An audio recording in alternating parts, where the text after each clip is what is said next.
It's a very good morning asinivusele sinemukela amaswati lamahle ngilesihlanu sesema ukuthi niphilile lo mhla ekseni kuqala kumphela somfo kasijabulisa lapha Kusile breakfast show kunjalo mngweni. Siyavuka Thomas ngezani? I'm good, I'm great. How are you? No ngibona tinkhungu letikhansako la ngephandle dala mhla ngathi tihlukile. Yeah, tihlukile. Kodwa nje indlela ebonakala la. Base tawubalela. Yeah. Tawubalela, tawushisa futhi. Tawubalela vele kodwa nje bakhwala baphuma konya letindleni bangena emigwaqweni sicwayisa nje ukuthi baqaphele babeledelelane kukhona lo mkhuba wehazard la mgwaqweni.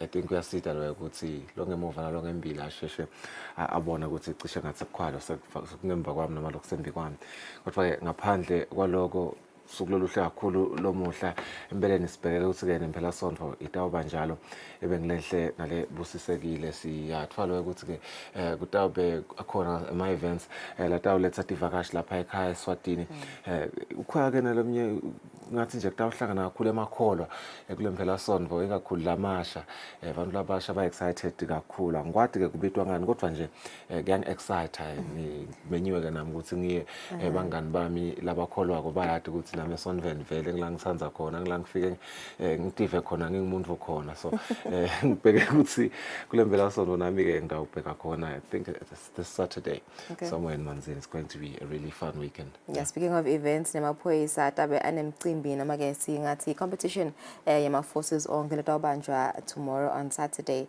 khona lapha kuMathapha phiko nje bakakhuluma ngako itoilet indzabeni ngokuthi sive simenyiwe ukuthi side sitoba ingcenye yalo mgcothelana kepha ke more details akhona ekhasini labo la ka social media Facebook ukuva ukuthi umsebenzi uqala nini uqala ekseni around 9 to 10 kepha ke kumahala nekungena khona kuwo lo msebenzi so kuningi lokwendeka ko this weekend vele starting from now vele kutaba kusatha uphithitela kakhulu mkhoneni ngibukela usemaphoyisa asenda lo mcimbi loyo emaswati akhumbula ukuthi angeke abesalibala kukanelisa la mgwaqweni akathe nabala batawuvela ngelesibili page 2 baphephandzabeni labanye sebavela kungathi sebayesaba ikhamera soyamangala ukuthi ngani wena sikutayele la tinkundla ekuchumana uhlala uthi faka buso bakho basuya kathi ubalekela ikhamera lo kodwa nje kunaba labatabe bendelo kwabo ke ngalempela sonto kwekhuda nje bongosi sihlale sekhuda ukuthi akube ngumkhuba lo wendlulako empeleni sibonile lelovisi liphini Ndvunankhulu kulo lona leliviki livete kukhathatheka kwalo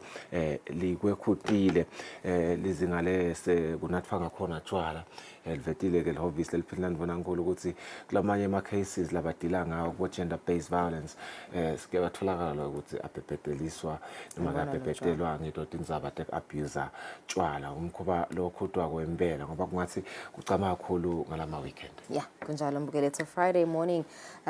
Welcome once again. Kunene simphathele kona lo mhla ehleleni Kusile breakfast show sicala impela somvo nje kodwa kumele ukuthi umthondisha Ndvunankhulu umelele sile ngosimsado wesithathu emaveni lapho khona bekangenele iSouthern African Development Community SADC umhlangano extraordinary summit obobanje mhla ka20 wema heads of states kanye nabohulumende etindzabakele betide kwatinengi kakhulu kanti bekubuka nje ama updates peace and security khona lapha eveni le DRC. We're hoping ukuthi sixoxisane nensatheli yethu yemsakato Themkosi Mavimbela le Addis Ababa nyalo kuva ukuthi ngabe umhlangano uhambe kanjani sive ukuthi ngabe bo heads of states kanye nabohulumende bavumelane ngetindzaba letithini ufaka khathi dona tindzaba le indzaba lendeka khona eDRC. We're hoping ukuthi sixoxisane naye at 6:30 lo muhla on the program. Temidlalo nanato tikhona Fabrice Msonera utawuba nathi lo mhla ekseni akabancane insimbi yesikhombisa indzaba lechisako indzaba yokuthi siyathwalwa ukuthi litiko letemidlalo nayo iEFA babheke ukuthi bahlangane kulungisa indzaba ye-Wanderers letsinga-ke solution very soon kude ikhone kuchubekela embili participate kahle nakuyo ke iligi yalonyaka lesibona ngathi vele kungatfete inkinga letinengi lesitawubuka nakuto ukuthi engabe kusaqhutshekwa kwakusahanjwa embili sibonile emavikini laphelile ukuthi kunama petition la sendwako sibonile ukuthi kusihlangu semnikati coach unyamalele siyeva ukuthi saqala leliviki sekungathi ufuna kumikisa futhi nyalo imoto lo laniketwa baka Football Association ngendzaba ukuthi kungathi levumelwano kade kuyetha le moto adisamitheki kahle ngabe sikhanjwe kangakanani ukuthola isombululo kutotonke leti indzaba leti sitawuva ngayo ke Fabrice Nzatheli yetemidlalo lapha ekhaya kanti ke ngakulokunye akhona games latawuba khona kule mpelasonto nanawo lesitawufuna ukuthi siwabuke naye Fabrice uma afika lomhla ekseni games ke lawa lafaka ekhathi iLeague 1 iBundesliga iLa Liga kanye neCAF Champions League kunema women playoffs vile ukuthi ibuyile ngwenyama cup ibuya ke nema innovations la masha kutaba kwekhutha lwandle kulolu hlangothi nokubuka nje ukuthi ngabe ngumaphi lawo ema innovations la masha la sakhona sivile ukuthi it's going to be a women's tournament this time around nabo make ke nanabo sitawujabulela kubabukela ngwenyama cup ya lonyaka sicabanga ukuthi kutaba ngumsebenzi lomhla khona ngwenyama cup sekhombisile ukuthi vele it is the richest and the most entertaining football tournament in the land. Yeah, definitely. Indeed. All right. As we're going to let hamba imbili kuma pepanzap.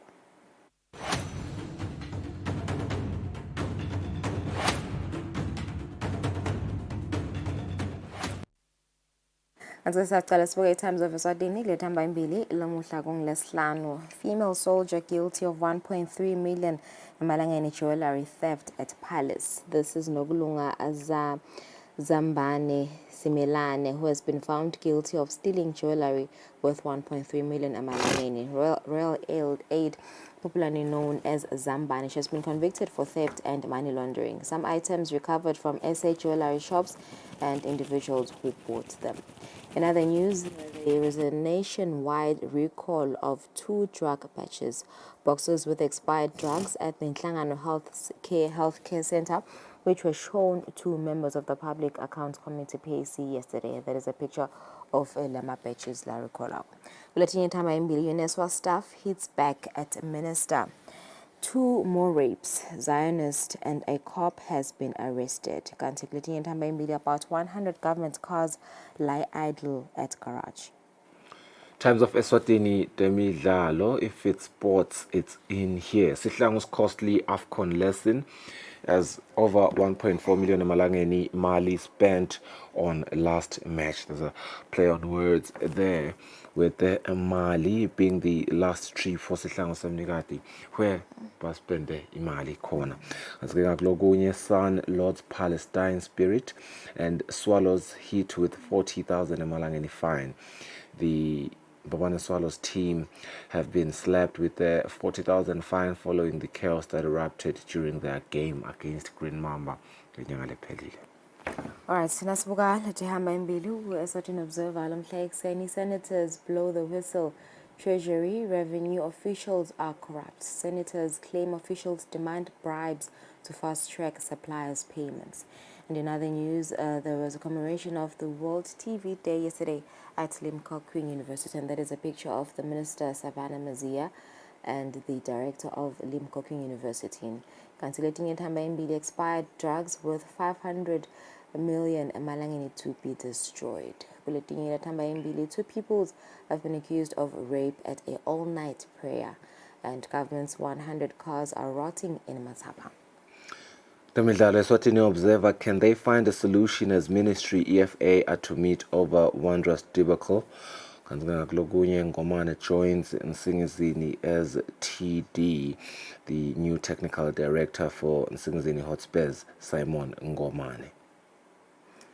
Asibuka Eswatini Daily News lethe hamba embili lamuhla. SADC states prioritize peace, security and democratic progress. You can read more on page 2. In other news, Ministry of Health recalls 2 medication batches due to quality concerns. STVA uses almost all its government subventions to cater for salaries. Eswatini Daily News temidlalo, Nsingizini appoints sporting director. The former Bafana chief talent scout and Golden Arrows head coach Simon Ngomane has joined the Shiselweni-based outfit as the first sporting director, as Insingizi Zulu stay on course with their vision to compete and dominate in Africa. ESRC commends Cricket Association as the cricket team is out of the country right now to represent the kingdom. Tributes pour in for football legend Lucas Moripe. All right, and that's it for leading newspaper headlines. Nomhla ekuseni is 10 minutes after 6. Asasel Kefu nasibuya sibuka tindzaba kuqala.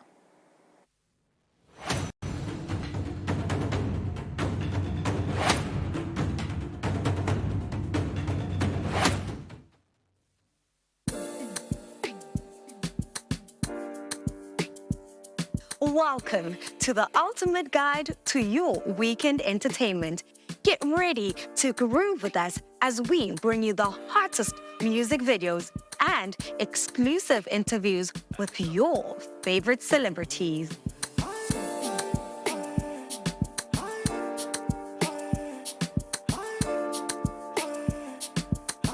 Experience fresh music videos from new releases, underground sensations, and emerging talent. Whether you're hip-hop, amapiano, or Afro, we've got something for everyone.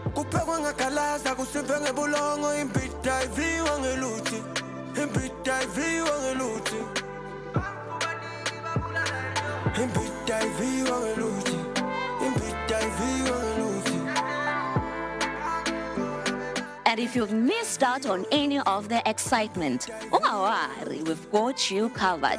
Join us for an electrifying journey through the music scene. Relive the magic and get inspired for your next weekend adventure. You got me stuck on you. Agusafumi, agufumi tule. Bizinya buta, bizinya penya, bonke kwa mikya kalela. So tune into This Week at Eswatini for a weekly dose of music, entertainment, and unforgettable experience. Get ready to groove because the weekend starts here.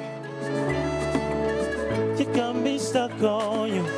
Come on, it's a simple song. Sing with me. Say, you got me stuck on you.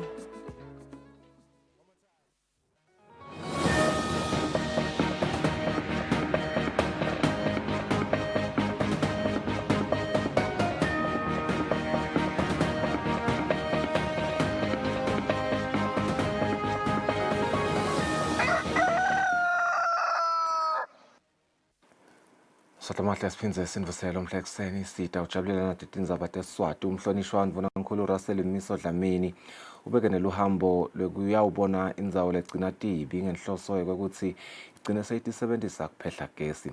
Mvunankhulu uthi wonke emadolobha anenkinga yetibi, kungakho kubalulekile ukuthi kufundziswane-ke ngetindlela letikahle tekusebenta indzaba yato. Mvunankhulu ube nalolu hambo ngalesine ekuseni. Labanye nababona tibi i-Geopomona Waste Management yabona litfuba lekwakha imali.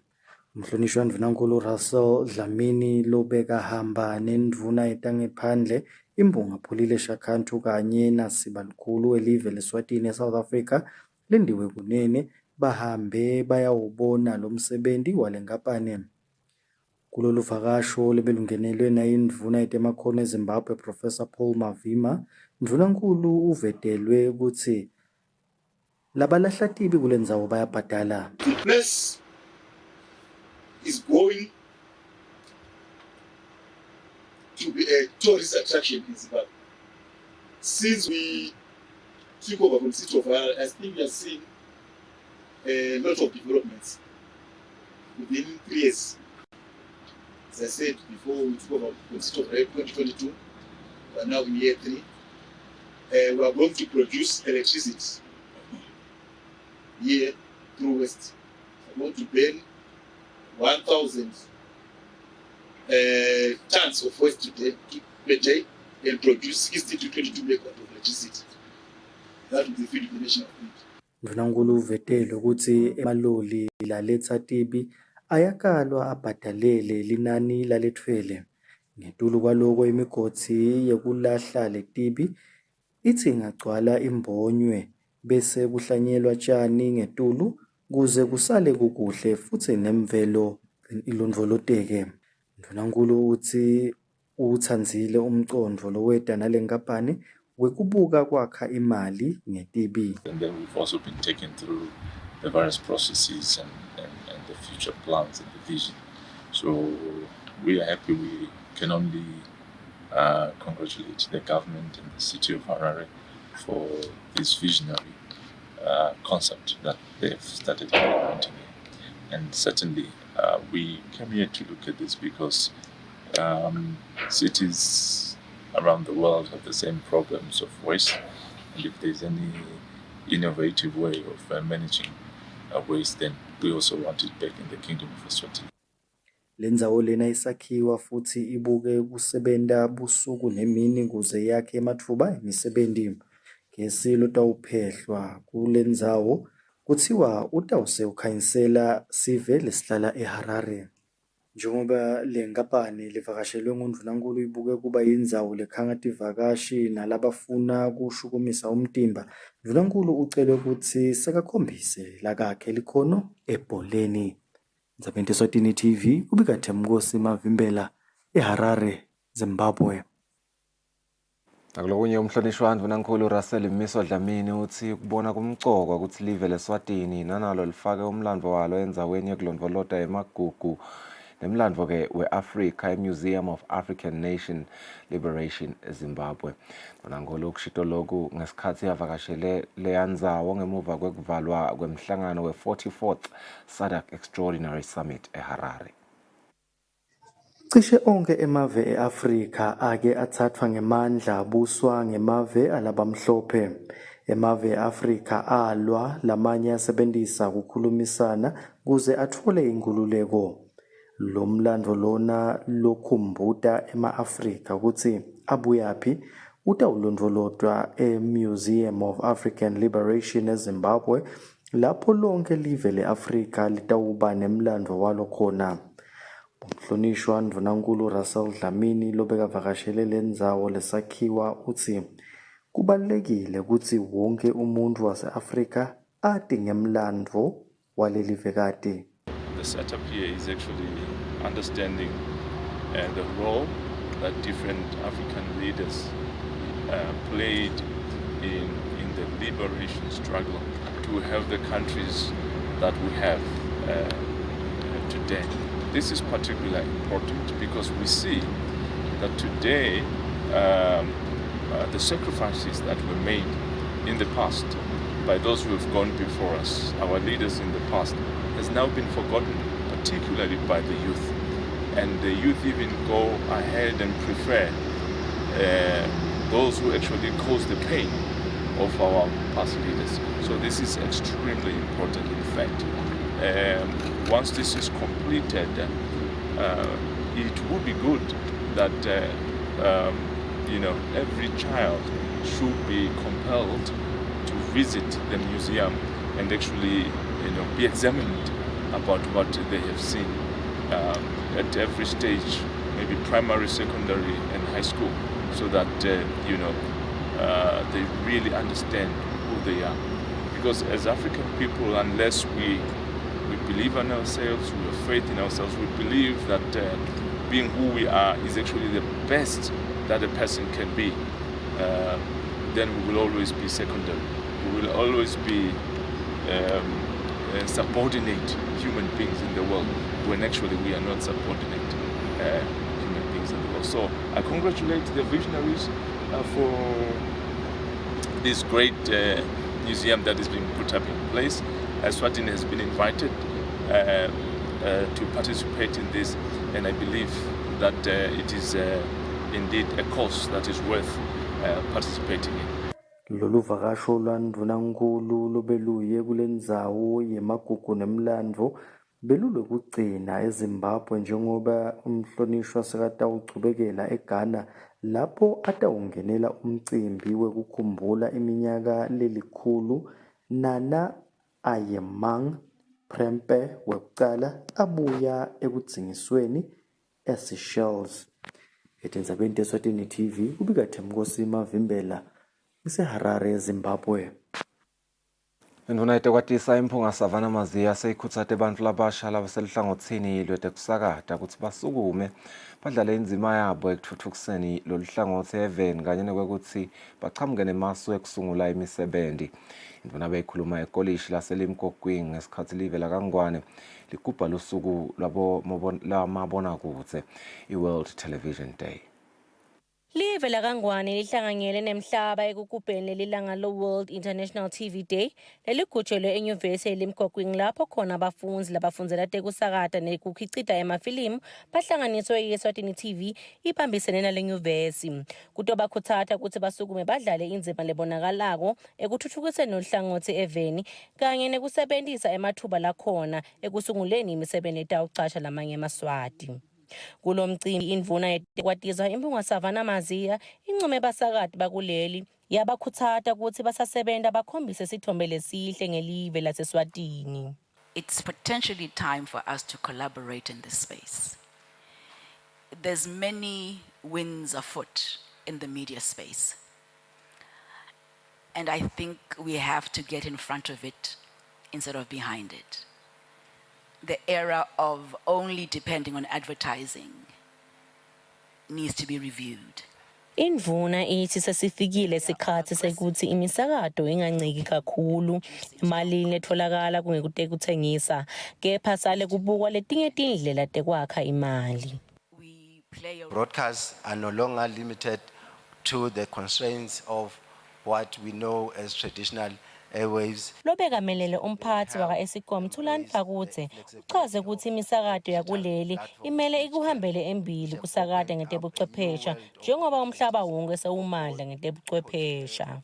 Kuleli langa kube sekuhlongeliswa abafundi lababili bale nyuvesi labafundzele tekusakata. Umphathi wesiteshi se-Eswatini TV Mlamuli Dlamini uncome bafundi bakule nyuvesi ukuthi bayatikhandla ngemsebenzi wabo. And I realized with this kind of talent, with this kind of pipeline, that's a talent that's being groomed here, the future of TV in Eswatini is in good hands. It is bright. Ngeminyaka wa 1996 inhlangano yakamhlabuhlangene yabeka leli langa namhla ka 21 November kuthi kube lilanga lekugubha amabonakude emhlaba wonke. Etindzabeni te-Eswatini TV kubika Sikhulile Dlamini eMbabane. Akulokunye timphunga tithi yini uhulumende langayenda kwenta siciniseko sokuthi iteshi tasekhaya kakhulukati Eswatini TV kanye na multi choice Eswatini besekeleke ngalokuphelele. Mina ngeke ngeija multi choice Eswatini ndvuna lihloniphekile ngamkhanza akhala multi choice Eswatini ngokuthi emaswati asubscriber kamakhelwane ukuthi bona babukele titeshi takamakhelwane. Uthi ke multi choice Eswatini bakhala ngokuthi hawu ngalapha kude ini uthi angeke vele ibe khona simply because emaswati asubscriber ngeshare kwemfula. Lokusho ukuthi leti nombolo leti subscriber la kangwane it's too low. Then multi choice angaboni isizathu sekuletha tinhlelo letiphakeme ku multi choice Eswatini. Mina nje ngingasho ukuthi ndvuna lehloniphekile multi choice Eswatini nyalo nginaye only because ngifuna kubukela tindzaba taKangwane. Ne TV yakithi Eswatini Television Authority nayo for the past so many years solo ikhuluma nge-increased locally content. Kuthi yini lesibamba ukuthi ngoba kuyabona ukuthi emaswati anemathalenta kangaka bathathe lawo mafilimu anyana abo noma bona bambe bawu-actor kulama studio like we go there bas interview kuningi lebebangakwenza kucala kancane konke kugcine sekubukhulu. Umuntu angabuta ukuthi uhulumende kude yini la ngasibambisa ngako nathi simbambise ngako to ensure ukuthi imisakato yalamanye amave hayi ngekuthi asiwutsanzi le misakato yabo kodwa ke to ensure ukuthi ayingeni ngala ngakithi lokutawenda lokuthi sikhone lokuthi sikhuphule lizinga ngingabekisa nje isihlalo ukuthi lelinye live la kuSadak lelimadudane nathi ayikhashane kakhulu akungeni lutho kwangaphandle badevelopa lokwabo sekungaba kubuta nje ukuthi ingabe uhulumende ukukhanza kunjani lokho ngoma uvele lesikwendako sibukana kwamakhelwane sikuyekele lokwasekhaya subscribe kamakhelwane singakhona ukusubscribe kulokwethu. Siyadinga lo sibambisana laba baka TV. Yebo kona kude imisebenzi, but we must have bantu laba skilled in being able ukuthi si produce ama programs event. Ngiyati ukuthi one of our divisions is helping us ukuthi we can train ama producers adokwadi lokuthi produce the quality content. But at the same time we can't train people forever. At some point ba graduate ba kwadi lokuthi ba produce the content. We need a different model, chairperson. We can't just say stawubhadalathina as ESTV ukuthi umva ende ishow singanamali. Perhaps we should be able to have a discussion with producers about sharing airtime and then being able to have some kind of revenue share. I'm still convinced it's the way that we can go to be able to make money. If we're going to pay someone in the normal sense of production on a per minute basis, we're not going to be able to do it. Le mali esibanika kwe-subvention iphelela emholweni.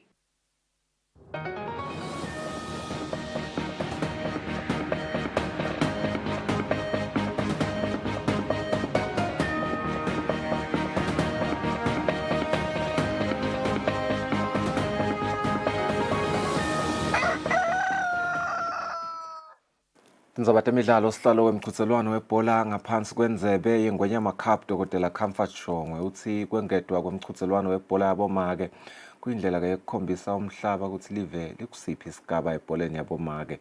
Shongwe bekakhuluma uma kusukunyiswa lo mqhudelwano ngalokusemthethweni enkhanini kaLobamba.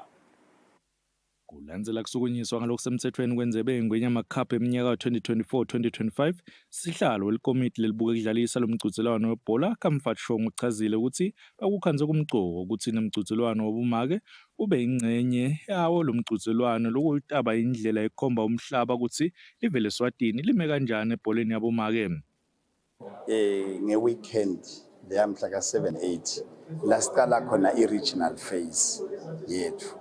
Kutawuhamba ke pheze na 14 le weekend yamhla ka-14 December sabe sesingena ku-second round. Shothi nje qala mhla ka-7-8 lapho kuqala khona the regional phase.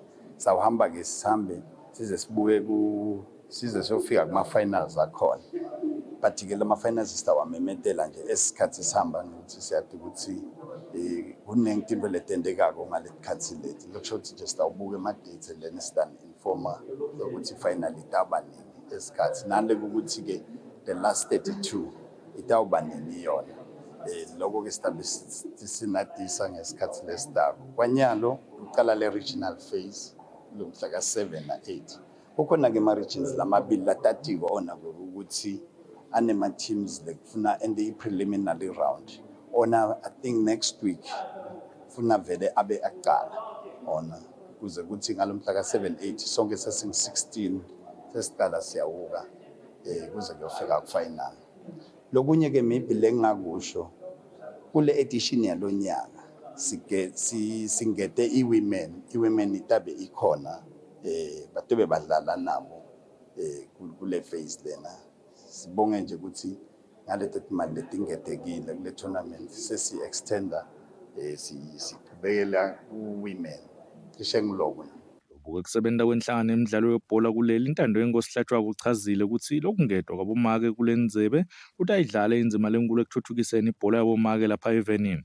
Njengoba sivile itolo ku-launch ukuthi they will incorporate us, siyadibongela kakhulu kuba part of the Ingonyama Cup, and we hope that the sponsorship will go a long way in improving women football as a whole and equipping our players for the national league and also the national team as well.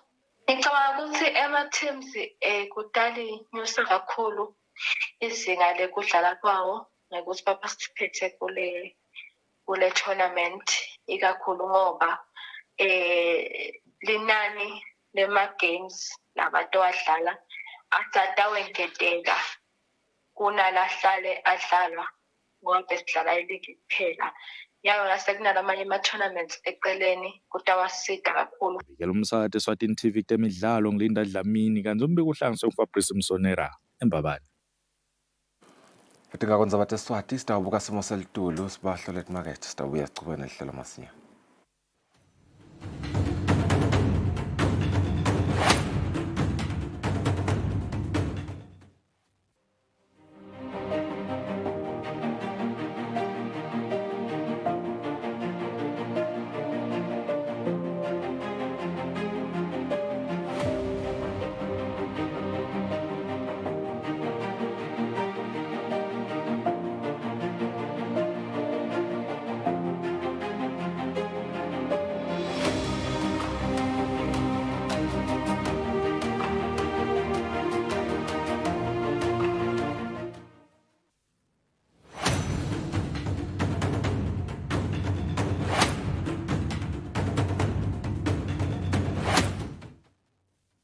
Be sure to catch Business Watch every Wednesday between 2 p.m. to 3 p.m., where we feature the latest updates on business news, market trends, and exclusive interviews with industry leaders, as well as insights on emerging small and medium enterprises in the commercial sector.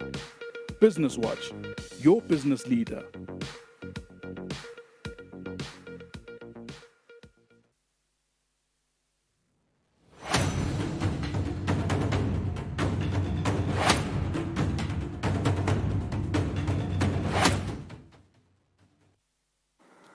Asimidze sinimukele sekuvusela nalo sanza kusivulela sichubeka nalo hlelo sitawubuka na inkulumo ya UN Secretary General Antonio Guterres ku COP29 lapho athi khona it's now down to the wire. He senses an appetite for agreement, but areas of convergence are coming into focus. But let's be frank, many substantial differences are still remaining. He says success is not yet guaranteed. I have just returned from the G20 summit in Rio, and COP29 was very much on the agenda. I urge G20 leaders to instruct their ministers and negotiators to secure a compromise, to secure the success of the COP, and to secure a new ambitious climate finance goal at COP29. And I heard leader after leader stress the importance of concrete success. Delegations and the COP presidency are now working hard to find common ground. But as I said in my opening remarks here, the clock is ticking. COP29 is now down to the wire. I sense an appetite for agreement, but areas of convergence are coming into focus. But let's be frank, many substantial differences are still remaining. Success is not yet guaranteed. We need a major push to get discussions over the finishing line. To deliver an ambitious and balanced package on all pending issues with a new finance goal at its heart. Failure is not an option. It might jeopardize both near-term action and ambition in the preparation of the new national climate action plans, with potential devastating impacts as irreversible tipping points are getting closer. It would inevitably make the success of COP30 in Brazil more difficult. And so, allow me to repeat, what we need is clear: agreement on an ambitious new climate finance goal in Baku in the context of a balanced set of decisions. Through its different components, that goal must mobilize the finance developing countries need, and a surge of finance is indeed essential. Essential to ensure all parties can deliver new national action plans aligned with 1.5 degrees as they must, the new NDCs. To give every government the chance to reap the benefits of clean, cheap renewables and a just energy transition, simultaneously accelerating the reduction of emissions, and to enable all countries to protect themselves and their people from climate disaster. The central role of adaptation is always recognized. On the other hand, a success is important to build trust between nations. International cooperation centered on the Paris Agreement is indispensable to climate action. Amidst geopolitical divisions and uncertainties, the world needs countries to come together here in Baku. And so I appeal directly to ministers and negotiators. Soften hard lines, navigate the path through your differences, and keep your eyes on the bigger picture. Never forget what it is at stake. This is a COP to deliver justice in the face of climate catastrophe, to help move us closer to secure a decent world for all humanity. This is not a zero-sum game, and finance is not a handout. It is an investment against the devastation that unchecked climate chaos will inflict on us all. It is a down payment on a safer, more prosperous future for every nation on Earth. And so we must make progress, and we must use the progress we already made to build upon. Last week, multilateral development banks announced a significant boost in climate finance for low and middle income countries. These will reach $120 billion a year by 2030, with another 65 billion mobilized from the private sector, with a natural projection that would increase these values for 2035. And in September, countries agreed to the Pact for the Future. And this contains important commitments on access to finance, effective action on debt, and substantially increased the lending capacity of the multilateral development banks, making them bigger and bolder. As you know, this is a negotiation among member states. I am not a negotiator myself, as Secretary General of the United Nations.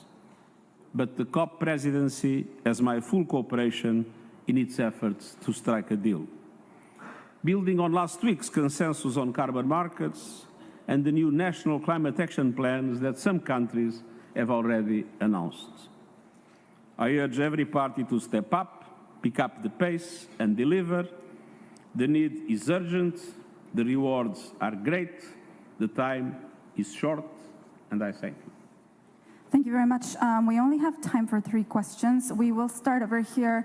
Dani Chiaretti, Valor Economico, please.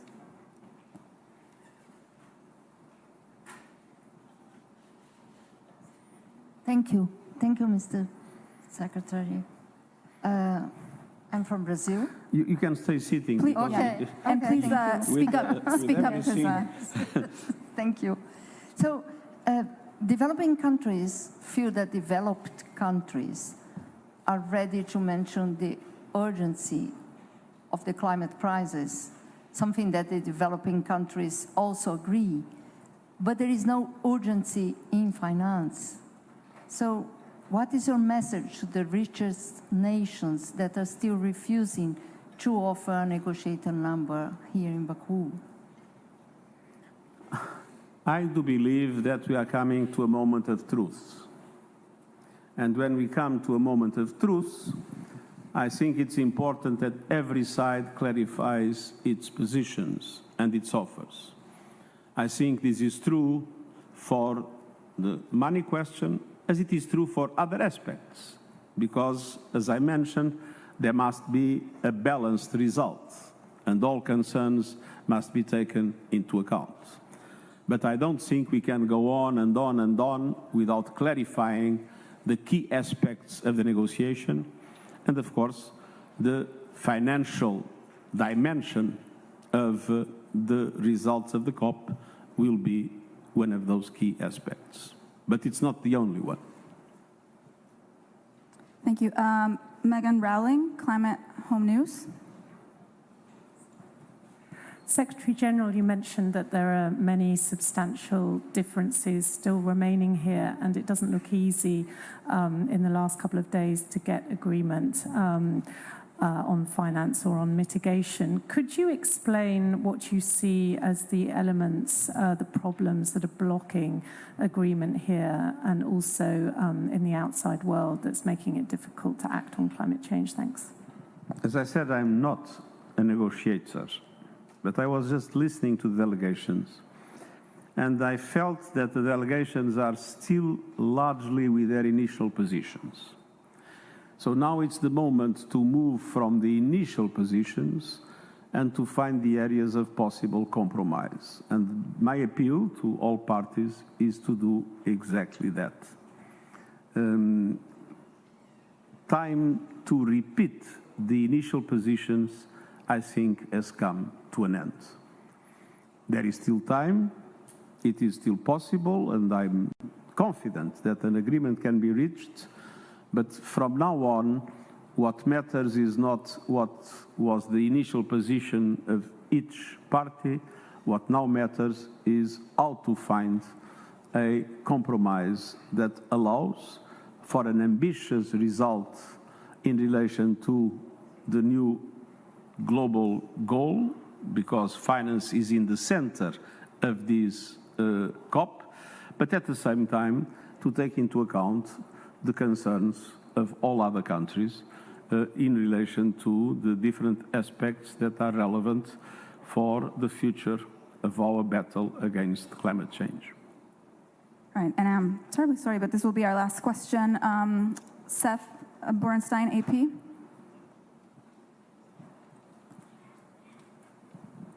Thank you. How much of a setback is the lack of language from the G20 in calling for a transition away from fossil fuels? Because there's fear that that lack of language will repeat itself here in Baku. What would it do to efforts to save 1.5 if whatever comes out of Baku does not specifically reiterate the Dubai language of need for a phase out or transition? Well, there are areas of language and there are areas of reality. For me, it is clear that science stresses that there will be no way to reach 1.5 degrees as a limit for global warming if there is not a phase out of fossil fuels. Of course, a phase out of fossil fuels in the context of a just transition. And it is my clear opinion that the language, whatever language is adopted, will not change this reality. Banguyekela yomhlangano netintatheli lo bofaya ekhathi UN Secretary General Antonio Guterres locela ukuthi kubunjwane emhlanganweni lomkhulu we-COP29. Moving on to another statement on Ukraine by UN Secretary General Antonio Guterres, delivered by Rosemary DiCarlo, Secretary General for Political and Peace-Building Affairs, the Department of Political and Peace-Building Affairs. I'm pleased to read a statement today on behalf of Secretary General Antonio Guterres, who unfortunately could not make the session. 1,000 days have passed since the Russian Federation launched its full-scale invasion of Ukraine in brazen violation of the UN Charter and international law. 1,000 days of widespread death, destruction, and despair that continue unabated for millions of Ukrainians. 1,000 days in, this war rages on, undiminished. Deadly battles engulf more and more of eastern and southern Ukraine. Entire cities, villages, and towns have been reduced to rubble. Bakhmut, Avdiivka, Vovchansk, and Volodar have been virtually wiped off the map. Since February 2022, at least 12,164 civilians have been killed, including over 600 children. At least 26,871 others have been injured. And these are just the confirmed numbers. The actual death toll is likely much higher. The past several months have seen a significant increase in civilian casualties. October and November saw some of the most intense and large-scale missile and drone attacks of the war.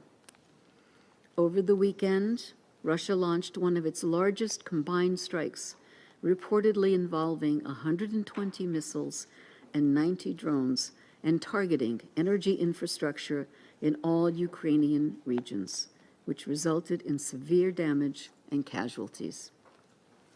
Last night, there were also media reports that Ukrainian forces would be given authorization to use long-range weapons supplied by partners for strikes within Russia. I want to be clear. All parties must ensure the safety and protection of civilians regardless of their location. Across Ukraine, residential areas have increasingly come under attack. The people of Kiev are again being forced to take shelter from nightly drone and missile barrages.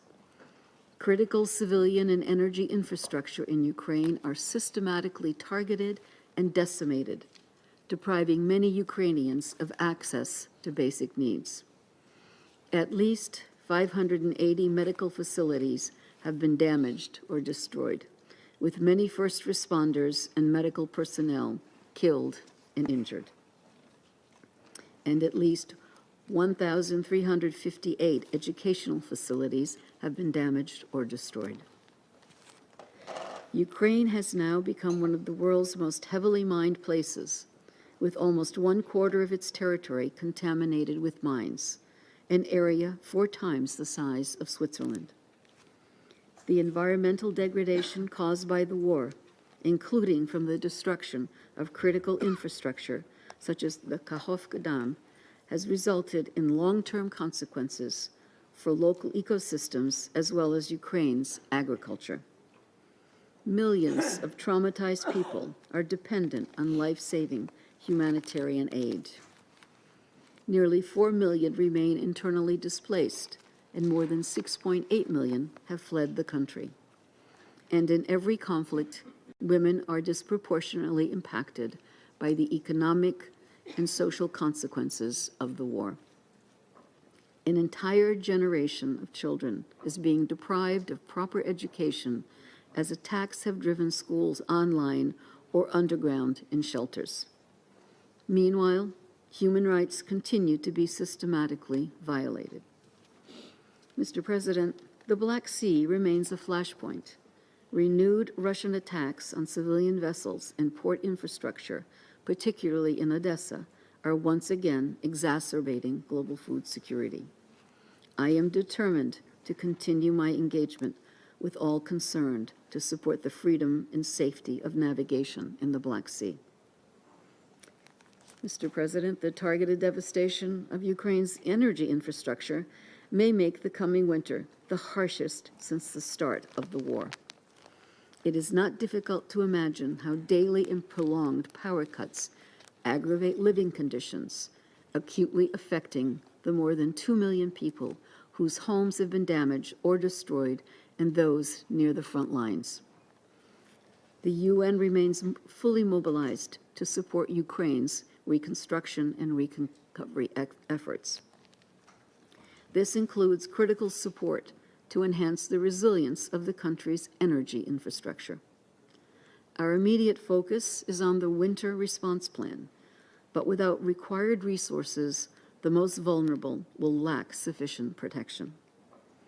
Unimpeded humanitarian access is essential to reach some 1.5 million people in regions of Ukraine occupied by the Russian Federation.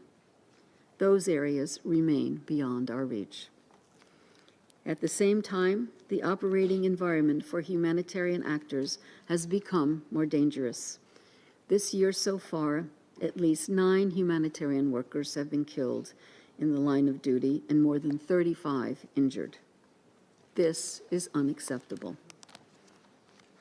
Despite the international community's grave concerns, the risk of nuclear incident remains all too real, as military activities continue to be reported near Europe's largest nuclear power plant in Zaporizhia and other sensitive locations in the conflict zone. The consequences of such an event would be catastrophic and should make us all shudder. It is imperative for all parties to act responsibly to ensure nuclear safety and security. Mr. President, the recent reported deployment of thousands of troops from the Democratic People's Republic of Korea to the conflict zone and their involvement in the fighting is alarming. This would add fuel to the fire, further escalating and internationalizing this explosive conflict. There is little doubt that this war at the heart of Europe is a conflict with global implications. It undermines regional stability and deepens geopolitical divisions. It must end. Reversing the current dangerous path will require concerted diplomatic efforts and political will. It is high time for a just peace in line with the UN Charter, international law, and General Assembly resolutions. We stand ready to use our good offices and to make available the tools and experience of the United Nations in full support of all meaningful efforts toward a just, lasting, and comprehensive peace. Once again, siyaqhubeka nokubuka tinkhulumo ta Antonio Guterres siqhubekela on the United Nations Special Coordinator for the Middle East Peace Process, Tor Wennesland, told the Security Council that the events taking place will reverberate for generations and shape the region in ways we cannot yet fully comprehend. Thank you for convening this ministerial meeting on the situation in the Middle East. After over a year of horrific war and bloodshed, the region is in a grim crossroad. The war between Hamas and Israel has spread to the region, involving non-state armed groups and now engulfing large swaths of Lebanon in a war between Hezbollah and Israel amidst repeated escalation exchanges between Israel and Iran. As feared, a year of armed exchanges across the blue line between Israel and Hezbollah has erupted into an all-out war. Daily barrages of rocket fire from Lebanon towards northern and central Israel, massive Israeli airstrikes across Lebanon, and an Israeli ground operation in the southern Lebanon have led to alarmingly high numbers of casualty and massive destructions. Armed groups operating from Yemen, Iraq, and Syria have also continued to launch missiles and projectiles towards Israel, while Israel continues to strike in Yemen and Syria. Israel and Iran have also engaged in overt and direct military confrontations, with Iran launching hundreds of drones and ballistic missiles at Israel, and Israel conducting extensive airstrikes on Iran. Mr. President, Madam President, we are living a nightmare. The trauma and grief that has been unleashed is immeasurable. Hamas' appalling terrorist attacks inside Israel on 7 October 2023, and Palestinian armed groups killing and continued holding hostages in unbearable conditions has devastated Israel.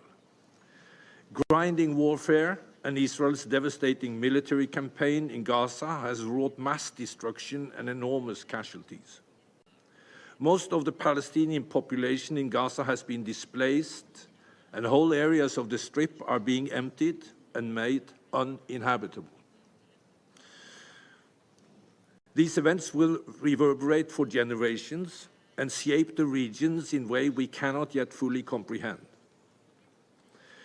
Madam President, as this Council has been briefed repeatedly, the humanitarian situation in Gaza as winter begins is catastrophic, particularly developments in the north of Gaza with a large-scale and near-total displacement of the population and widespread destructions and clearing of land amidst what looks like a disturbing disregard for international humanitarian law. The United Nations and its partners are working around the clock to bring assistance to the population in Gaza, but humanitarian agencies continue to face an incredible challenge and dangerous operational environment, as well as access restrictions that seriously hinder the vital work. Attack on humanitarians and looting of aids, including by organized armed Palestinians, remains a serious and unaddressed obstacles, as was proven to be so only on Saturday. The current conditions are among the worst we have seen during the entire war and are not set to improve. Meanwhile, Madam President, the occupied West Bank remains stuck in a destructive spiral of violence and hopelessness. Israeli military operations in Palestinian cities and refugee camps in Area A continue, often leading to armed exchanges with Palestinian militants, while Palestinian attacks against Israelis and high levels of settler-related violence also persist. In all of this, civilians continue to pay the price, very often and increasingly with their lives. At the same time, settlement expansion continues unabated as the Israeli government has taken numerous steps to accelerate settlement advancement, while some ministers now openly calling for formal annexation of the West Bank in the coming months and establishing settlements inside Gaza. This comes in the wake of significant steps in recent months to reshape Israeli control in the West Bank, including not only settlement enlargement, but large-scale state land declarations and the appointment of civilian deputy in the civil administration, thus deepening the illegal occupation. These dynamics exact a political toll, further undermining the Palestinian Authority, which continues to face an ongoing fiscal and institutional crisis. All told, and combined with developments in Gaza and Israel's recent passage of laws against UNRWA's operation, I must issue an urgent warning that the very institutional framework of support to the Palestinian people and a viable Palestinian state are on the brink of dissolution, threatening to plunge the occupied Palestinian territory into even greater chaos.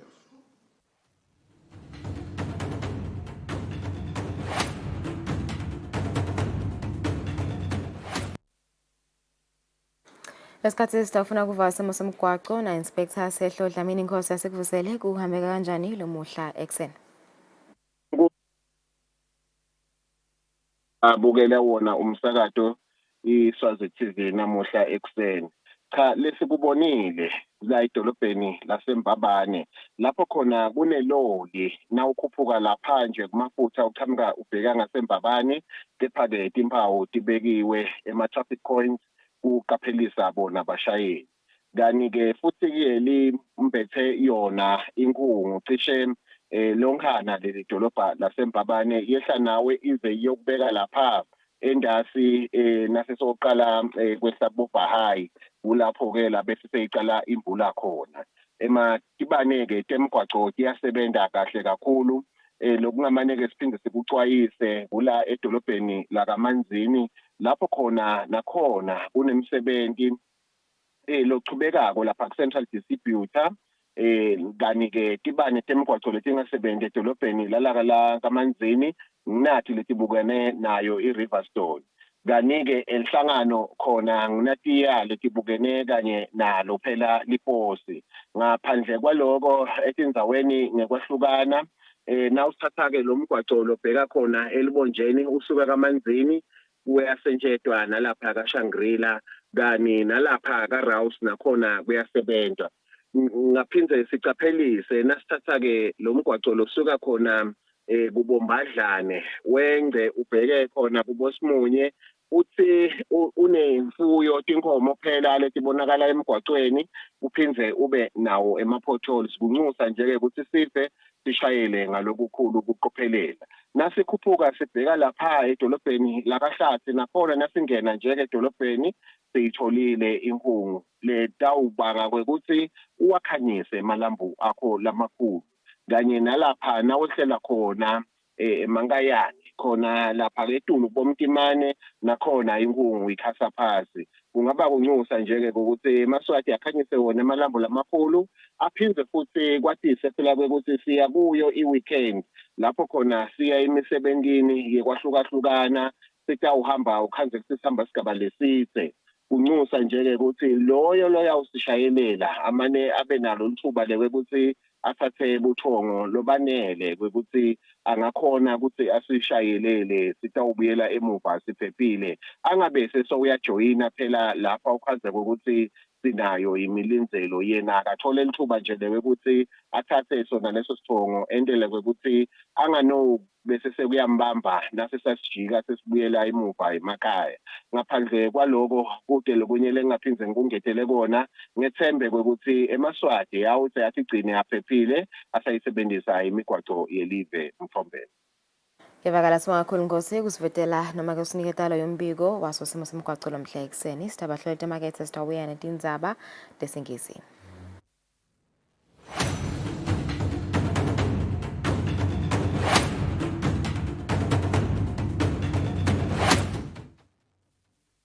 Kude lesinye isikhathi ngaphandle kwalesi aba research bafunze. Being risky means ukuthi nalokuwa kwayo kulula. Nathi kufuna senze ukukhicita lokusemndeni.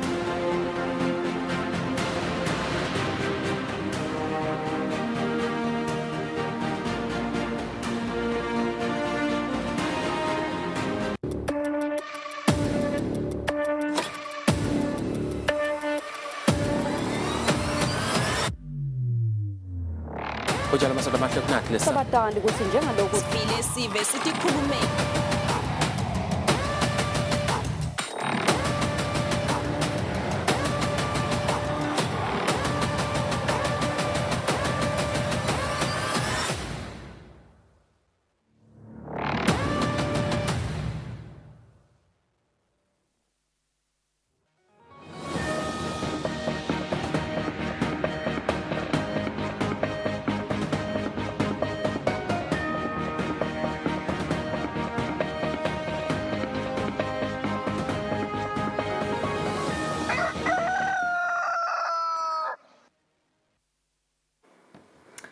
Welcome back. Thank you for staying with us. This is the news at 7.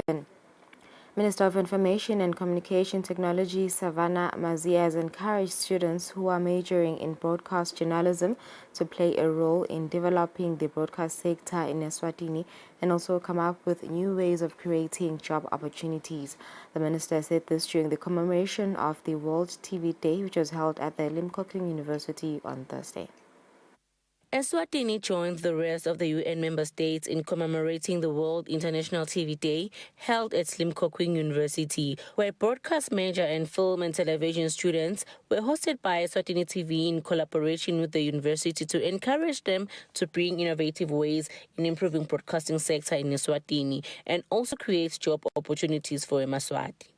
Minister Savannah Mazia encouraged broadcasters to continue putting Eswatini on the map. It's potentially time for us to collaborate in this space. There's many winds afoot in the media space. And I think we have to get in front of it instead of behind it. The era of only depending on advertising needs to be reviewed. The area of aggressively looking and producing strong content needs to be attended to. Tulani Masego, who was representing ESCOM CEO, emphasized the need for Eswatini broadcasting services to migrate to digital innovations as the whole world is moving towards the digital landscape. Broadcasts are no longer limited to the constraints of what we know as traditional airwaves. Instead, they have embraced the flexibility of digital platforms which can which have opened up a new world of opportunities for both viewers, content producers, as well as service providers themselves. On another note, students were awarded for being the best in their majors. Eswatini TV CEO Mlamuli Dlamini says he is proud of Limpopo University students as they dedicate themselves in doing their jobs. And I realized, Kutsi, with this kind of talent, with this kind of pipeline, that's a talent that's being groomed here, the future of TV in Eswatini is in good hands. It is bright. On December 1996, United Nations proclaimed 21 November as World Television Day, commemorating the date on which the first World Television Forum was held in 1996. Reporting for Eswatini TV, I am Kusile Dlamini in Babani. The Minister of Commerce, Honorable Manqoba Khumalo, says the ministry is open to assisting MSMEs in their different needs while doing business. The minister was speaking during a tour of businesses owned by MSMEs at Sikhaweni and Ngulwini on Thursday. The Minister of Commerce, Honorable Manqoba Khumalo, and officials from the ministry who were in company of the EU Ambassador, Kirsten Mecklenburg, toured projects by the micro, small and medium enterprises. The tour started at Sikhaweni area under Kelkal Inkundla and proceeded to Ngulwini, where they toured different plants and vegetables that are being farmed. This includes coffee trees amongst others. The DuPont homestead also manufactures coffee with a coffee making machine. The minister witnessed coffee making until the last stage of the coffee and tasted some. So you can work about 100 kg a day. Oh, because that much? Each batch takes about 8 to 10 minutes. Okay. So you can make 100 kg a day if you dedicated on the. Speaking to the news crew, DuPont says they have an adequate market and supply of the coffee. He says they have exhibited the local coffee in Taiwan and got a positive response. nakanemhlaba because asisho ukuthi ungasalimi lokunye sithi ke qhubeka kulima ummbila but ufake coffee la mkhathini wakhe le agroforestry lekungiyona iagenda esiphusha kulamalanga so sithi eMaswati akalimeni nawunemali indzawo yakhe ifeniselwe. The Minister of Commerce says he was impressed with the level of professionalism he saw during the tour of the day. We announced a program that we are starting where we will be building what we are calling cottage factories. Cottage factories are factories that we will build in somebody's backyard so that we start promoting small manufacturing capacities in our rural communities. I'm happy to say of that first 20 projects that we have chosen to build a cottage factory, Mr. DuPont's project is one of them. Your Excellency, it is government's commitment to say, as much as we're extremely appreciative of all the support we're getting from the EU and the ITC, we want to show an equal measure of commitment as government so that, we take ownership of this initiative with the view that, coffee is the next value crop in Eswatini that will bring Eswatini to being one of the world producers of coffee. The EU Ambassador, Kirsten Mecklenburg, says they will support the micro, small and medium enterprises in the country. It's a great experience. It's great to see that people who take the initiative to take things in their own hands with the little support that we could provide. The minister's talk proceeded to Kuba in Malkans. Reporting, I am Kian Msibi with Princess Mahlalela, Ngulwini. Senators are worried that Eswatini are not subscribing locally, which is detrimental to the broadcasting industry in the country. Senators raised their concerns during the debate of the Ministry of ICT's second quarter performance report. The ministry, through the Royal Science and Technology Park, has developed 7 applications for government in your hand. Alongside the GIYH initiative, the ministry has progressed in critical areas. Data security challenges. We have been informed that the park could be generating revenue. then umuntu utibuta lo ukuthi ke njengaloku kungekho le secondary data recovery center kutawende kanjani sitawuchubeka kanjani ngoma kubonakala kuyifacility lemqoka kakhulu. Data Recovery Center gogo uthethe imibuzo lebengenayo lapho sengilukwati funa ukuthi ngishathu ukuthi isukumanene ngekusheshsha nduna ngoba phela sithi sifuna kuyiguqula iRSTP ibe income generating lokusho ukuthi sithi sitosoma siyasoma vele nyalo sisoma tinkampani letinkulu ukuthi atlethe idata yato ku-RSTP. We're also looking to be leading in the area of data centers. So Nala EEC is also important to us, natural resources, because we're going to need to get dedicated power. Commands about what CCRP as the strategy said. 3 areas. 1, we must have government in your hand for businesses and citizens. 2, we must be a leading data center environment for the world. And it's like we focus on 4 corners of our good country. So they took up on the economic activity.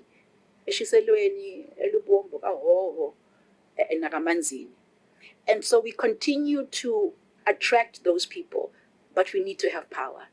Data centers consume a lot of power and a lot of water. So what are we going to do about that? It's a challenge for our own regular power. So we are asking, can they give us an opportunity to have dedicated power?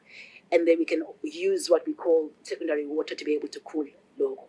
And the third thing is to look at the biotechnology. We are talking to a few guys, we're going to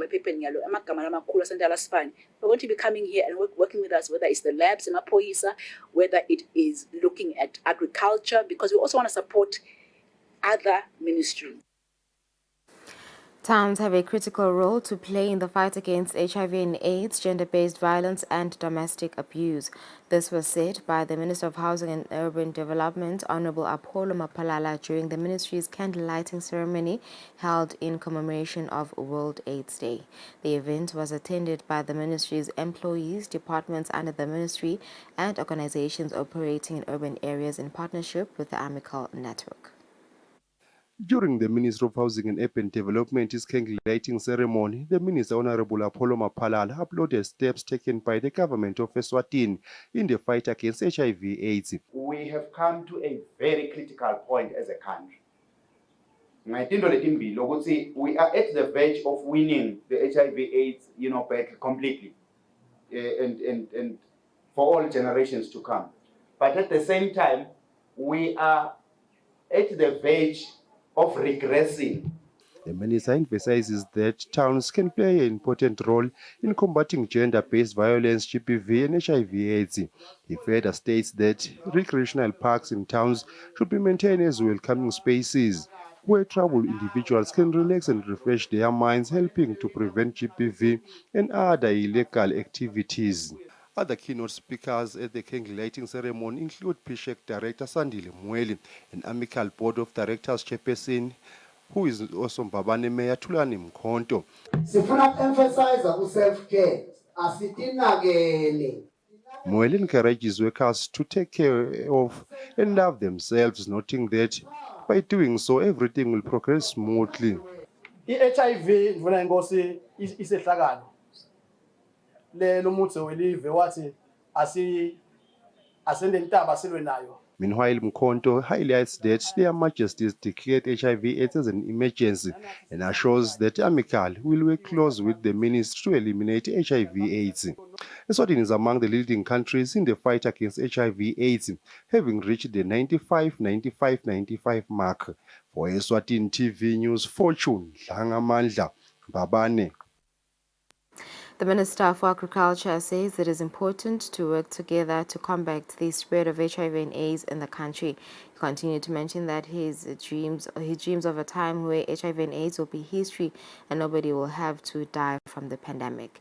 He said this while lighting a candle in commemoration of those who died from AIDS.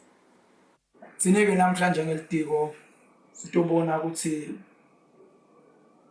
singenda njani ukuthi lesimo lesi sisinqobo sikhona ukuvikela indzaba yokugcekana The Honourable Minister touched on self-stigma, which highly contributes towards most HIV and AIDS deaths. He also mentioned that there is a need for mental health services, more especially in the workplace. Officially uthi umqoka lokuthi sigcizelele ukuthi asifundziswe letigaba tonke asisakhulumisi bugula kuphela sesikhulumisa konke lokuthinta impilo yesisebenzi. PSHEC Director Sandile Mweli touched mainly on the need to concentrate not only on HIV and AIDS on this day, but also concentrate on the other pandemics that have costed Emaswati's lives.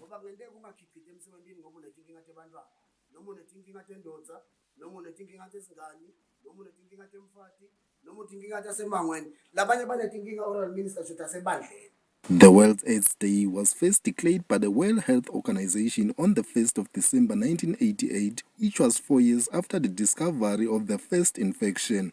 Reporting for Eswatini TV News, I am Tabiso Mapanga, Mbabane. Business giant Lincoln Motor says discipline is key if a business is to be successful. Motor, who is very known in the retail space, said this when sharing advice to owners of small and medium enterprises. It has been a concern that small and medium enterprises in the country do not perform well and some are not sustainable, with FinCorp saying most of those who venture into business lack the business acumen. The Youth Enterprise Revolving Fund has also mentioned that some businesses struggle with paying back the fund because they do not make profits. Business giant Lincoln Motors shares advice on sustaining a business. What I've learned over time is the issue of discipline, separating the two, the business and Mr. Motor. The business on its own, we are depleted. So whatever that the business is generating doesn't mean that it's for Mr. Motor, it's for the business. Mr. Motor must earn a salary from the business. So I think time and again, small enterprises, that is where they get it wrong. We fail to differentiate between the two. I must have a salary based on what input that I'm putting on the business. Then I must earn from that. Then I must allow the business to grow with the profits that I'm making from the business, instead of running for loans, instead of running for, some of them, they even go to the extent of securing loans from Boshilok. You need, what has helped me is consistently reinvesting my profits into the business. I think first and foremost, it's small steps. You don't need to start big, start small, understand what you are doing, work on your craft, improve your craft, continuous investment of your profit into the business. Then definitely one day you will be maybe Mr. Motor or even bigger than Mr. Motor. Lincoln Motor, who is also the chairperson of the Citizens Economic Empowerment Council, has also advised the youth to fully utilize the different funding platforms by government, including the loan guarantee schemes. For Eswatini TV News, Nelson Dlangamandla, Vuminkosi Nzinisa Manzini. Businesses can take advantage of artificial intelligence in marketing to save costs in these tough economic times. Hence, Yadi Marketing Agency has conducted training for different businesses on the importance of using this technology. Speaking at Bethel Court at Ezulwini, the agency's Business Development Officer Pumlani Dlamini shared why artificial intelligence is important in marketing. The International Monetary Fund shares that artificial intelligence can bring new opportunities and benefits such as productivity enhancements, cost savings, improved regulatory compliance, and more tailored offers to clients for businesses. Yadi Marketing Agency says local businesses need to embrace this technology in order to save costs. The initiative came in the backdrop of looking at the country's economic. So we had an understanding that if budgets were to cut in the businesses, the first point of cutting those budgets is through marketing. And so we are here to teach businesses that there is a way to work around those budget cuts, but at the same time effectively get the job done using AI. Businesses that participated in the workshop share why artificial intelligence in marketing is important in their daily activities. The reason why we decided to come here as a company, we just wanted to learn more about AI and see how best we can actually use it for our social media campaigns, and also just to boost foot traffic in our shops, and also how best we can track the customer service for our companies. So we're hoping that with the new AI, we'll be able to have assistance from that. The reason why we went into this is to ensure that we are able to provide proper customer experience to every customer that is available or that wants to onboard onto the mobile money platform. Take, for instance, we have customers that are disabled. Some may not be able to hear, some may be blind. AI will be able to assist us in ensuring that we provide these customers with proper customer experience throughout their customer journey on the mobile money platform. Because of the efficiency of artificial intelligence in marketing, the Eswatini Investment Promotion Authority is also urging businesses to use it to maximize resources whilst ensuring swift service delivery. Eswatini, according to the Center for Financial Inclusion, has around 90,000 small-scale business holders who can benefit from using artificial intelligence marketing and grow their businesses. For Eswatini TV News, Nelson Dlangamandla, Vuminkosi Nzinisa, Ezulwini. The Association of Lecturers, Academic and Administrative Personnel disputes the statements and facts by the Minister of Education and the UNESCO Vice-Chancellor that were made on Thursday's press briefing that government is sorting out issues within the university. Speaking during a press conference on Thursday, members of the association say the university is not giving the public the exact picture of what is happening at the university. The Association of Lecturers, Academic and Administrative Personnel at the University of Eswatini, known as ALAP, says statements that were made by the Minister of Education and the UNESCO Vice-Chancellor during a press briefing on Wednesday are far from the truth. They say the public is being misled and fed the wrong information on what is happening at the university. Non-payment of IDE lecturers for more than 2 years now. There are no working tools, there is no data for internet, no gadget for some staff members, no gadget for online teaching, no whiteboard in several classes, not enough chairs and desks in several classes, no printers or no printing paper or cartridge for those who had printers. There is also inadequate staff offices and dilapidated furniture in most offices. ALAP Secretary General Nduduzi Shongwe says they have checked with the university's accounts and that of Swazimed. No money was deposited by Thursday. NakaSwazimed isicheckile futhi ngoba phela kufuneka ukuthi uhulumende letter of comfort afake le mali directly kaSwazimed. Nabo sibacheckile bathi ukuthi imali engenile nje.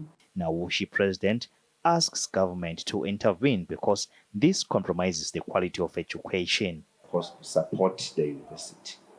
It is not adequately supporting the university. The news crew spoke to the Vice-Chancellor, Professor Justice Twala, regarding the press conference. He asked not to comment, but rather comment at a later stage because tempers are still high from all parties involved. Reporting, I am Kian Msibi with Princess Mahlalela, Kwaluseni.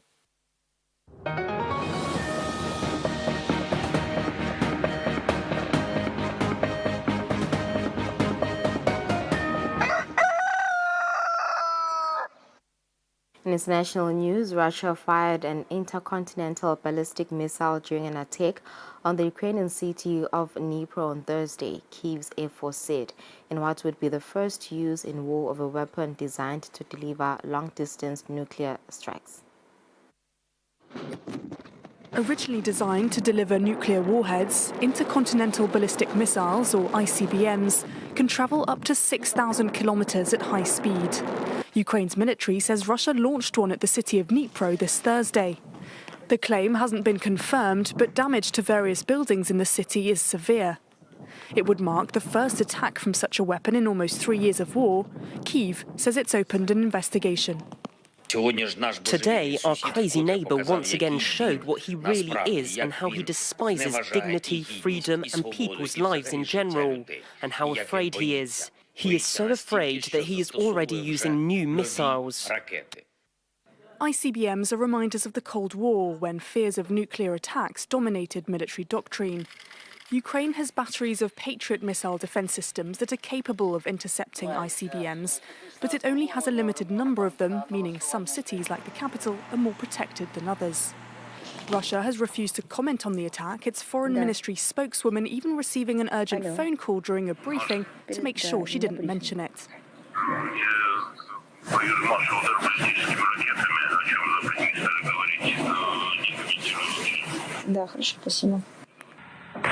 This comes just days after Ukraine used US-provided ATACMS for the first time, hitting Russia in its Bryansk region. It's a new escalation. It's an irresponsible move from the Biden administration. They continue to pour fuel into the fire of this conflict. The Kremlin has also confirmed it shot down Storm Shadow missiles, acknowledging Ukraine's use of the British-French-made long-range weapons. In his most direct threat to Ukraine's allies yet, Russian President Vladimir Putin said on Thursday that he had used new mid-range ballistic missiles in Ukraine and reserved the right to use the same weapons on the West. President Putin has put the missile speculation to rest.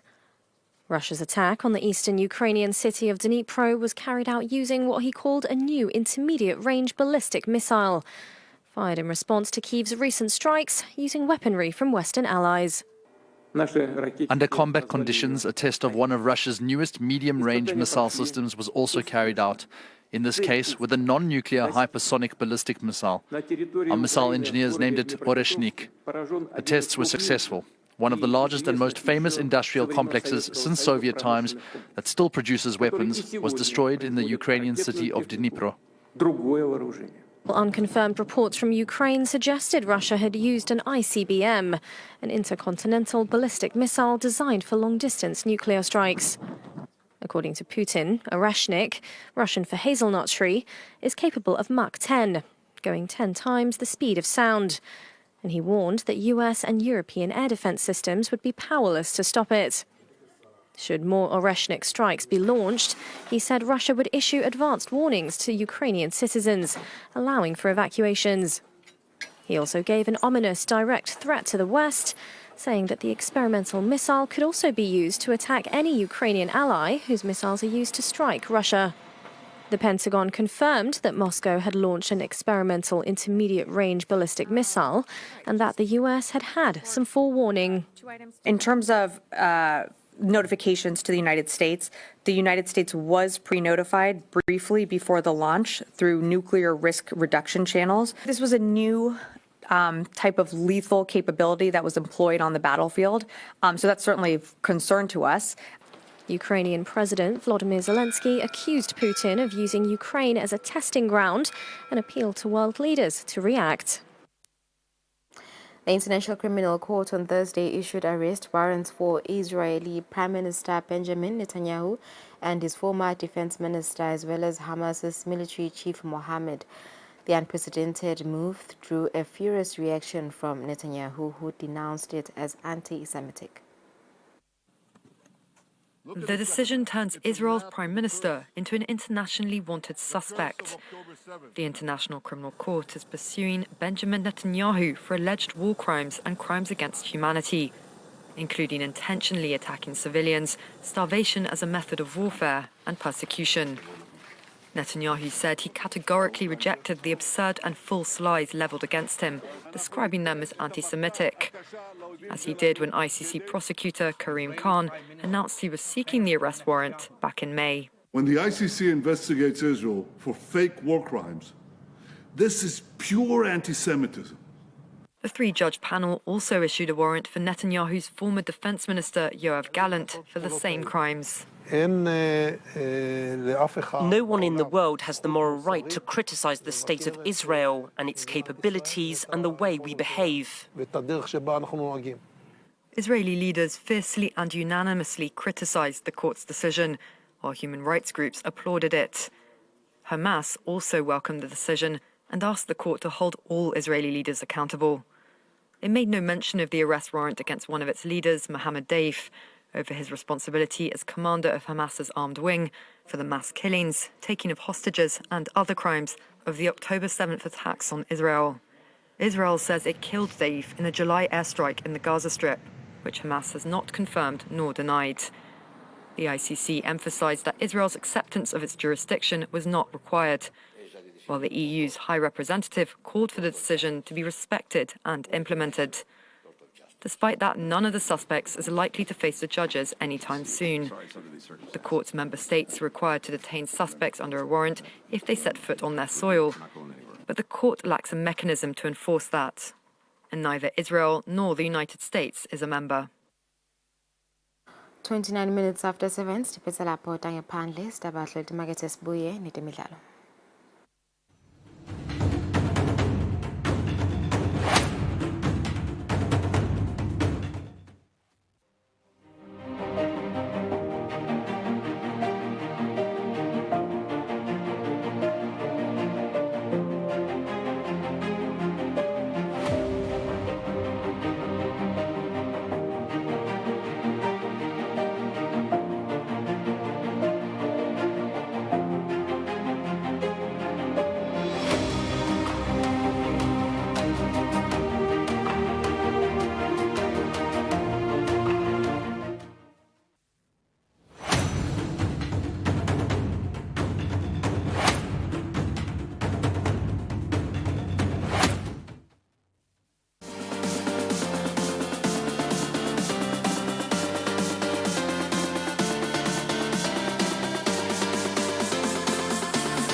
Ujala masada mahle kunakho lesa. Sabatandi ukuthi njengalokhu sivile sive sithi khulumeni.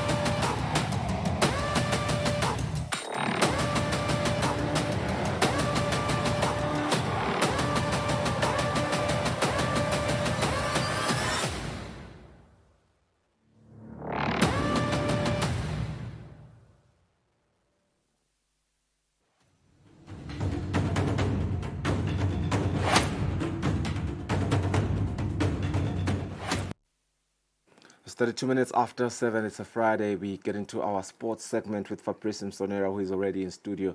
Sifuna kubuka temidlalo kule mpelasonto sisangena kuyo. There's been a lot of confusion over the past few weeks. Not necessarily a lot of games, but there's just a lot of conversations around, kucabana ema timini lamanengi, particularly management and some of the fans not being satisfied with how their teams are being run. But finally, this weekend, we will be seeing a few games in the MTN Premier League of Eswatini. Hopefully, fans can be looking forward to enjoying really, really electrifying matches. But Fabrice, perhaps before we get into the weekend fixtures, just what has happened in all the, let's say, the three teams that have been going through some really, really weird times over the past few weeks? What are the new developments? It's a very good morning, Sfiso. It's a good Friday, beautiful Friday. But heading to the weekend, one would say the expectation is that after the FIFA week now has concluded, now we're entering the MTN Premier League action as expected. But with what's happening with some of the club, maybe for Manzini Wanderers we can't say much because there is still the case that is still ongoing. We're hearing the reports that senior officials of the country, especially under the Ministry of Sports, will intervene at some point. We'll have to see how far they will go. But maybe they want to find a solution. Yeah, to solution. But maybe for the two other teams of Mbabane, with with what's been happening in Babane Swallows, where the Swallows FC wrote to the Pty YTD shareholder Princess Lungin to say, you know what, we're handing over the team. The expectation was that they were supposed to meet sometime this week, but couldn't happen due to the issue of not being available. But I think on top of that, they had also suggested to postpone their game against Rangers that is to be played this weekend at the King Sobos at the Second Memorial Stadium. But then, Premier League of Eswatini cancelled that request, so we wait to see can they honor the game. But I think maybe they were worried in terms of the strategies, because if the players are really still have the concerns, then can they really honor the fixture? Can they honor the game? We're yet to see what would happen. But that was the idea, to say let's not play the game until the issues are sorted. Is handing over the team a good solution from your own perspective? Like, do you really believe this is a mature way of dealing with the problem?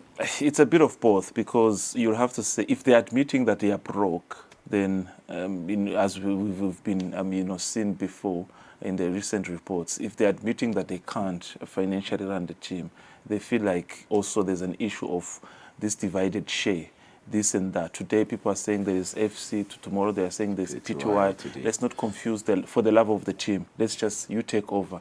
I know people feel like there's a bit of immaturity in that. Others also feel like it was mature. So there's different concerns. But at the end of the day, what people want is the wellness of the team. So if then PTY can take care of the club and pay the salaries of the players, then no one would have a problem with that. But if FC also can do that, but they have said they cannot do that. Perhaps let's clarify what handing over the team really means, and what it means for the team as it pertains to how they are playing currently in the league. Is anything affected outside of ownership? Okay, so far, operations are I think affected. they also highlighted that in that handover letter they wrote to say, when we left the team, we've achieved our dream, which is to take back the club to Africa. We also have achieved the fact that we, as we speak, the team is on top of the log. So far they're performing. But when I hand over, so let's say I'm the I'm the FC, the PTYD. When I hand over, I cease to exist in the structure, which means I'm no more the chair, I'm no more the National Supporters Committee. I cease to exist. I hand over all the documents to you. You take over. To what you extend, you call yourself, but if you say you use FISO PTYD, now you want such and such structures, it's up to you. But I cease to exist. And you might to mention names, who are those people who cease to exist? If you are to cease to exist, there was the in the letter. Now we're basing this to the letter. Yes. There was the acting president who was part of the management committee.